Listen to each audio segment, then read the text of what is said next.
Hey folks, Captain James Nelson here with Dude Craft Guitars. Check this one out. Oh my, black Limba overload. Oh no, can never have too much. But look at it. Isn't that pretty?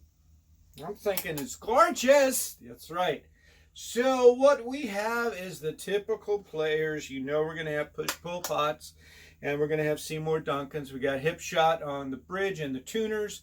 Locking on these. And this one, though, has got pretty cool. We've got not only the continued the black Limba with a walnut for the neck, but I also, being an 8-string, I had to have a little wider neck heel here. So widened it out with some ebony. Isn't that cool? So it just kind of blends in really well with that ebony on the fretboard. Plus, look at that. Look at that inlay. Can you guess the last name of the owner of this guitar? All right. So, here we got it. So, that's it. All right. Thanks again for tuning in. And let's give you a little sound demo.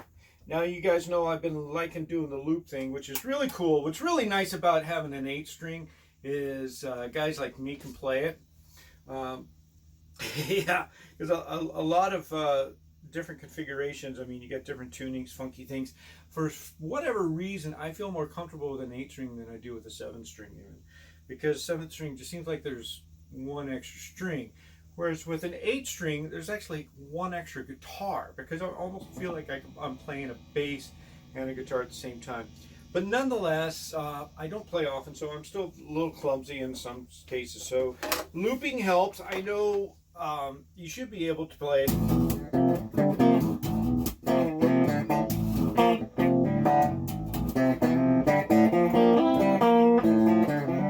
You should be able to play an 8-string pretty much like a one-man band, so to speak, and play all 8 strings that way. But to me, I find, especially with these demos where I'm trying to give you different pickup configurations, it's easier to loop down a pattern, a riff, something, and then play on top of that and throw another loop. So that's what we're going to do. Let's get you a little rhythm here. I like the middle position, so I'm going to go with that. And as you notice, since these are back a little further, your middle position is a whole different subject on this guitar. Yeah, that rhythm's okay.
fun guitar. Ian, thanks for commissioning this one. I must confess, I did do something I normally don't do. I jumped the gun on this demo. Normally, in my mind, when I look at a guitar, what tells me that it is done, it is ready, is when I have the strap pegs in. That's my last thing that I usually do on guitars, put the strap pegs in. That tells me, you're done. I forgot. And I did the demo a little bit ahead of time. However, I did do all the intonation, all the setup, all the action, all the shots. I mean, that's all done. So all I got to do is that. So, Ian, let's get this guitar in your hands. I promise to have the strap pegs on by the time you get it. Oh, all right. Thanks again, folks, for tuning in to Dude Craft Guitars.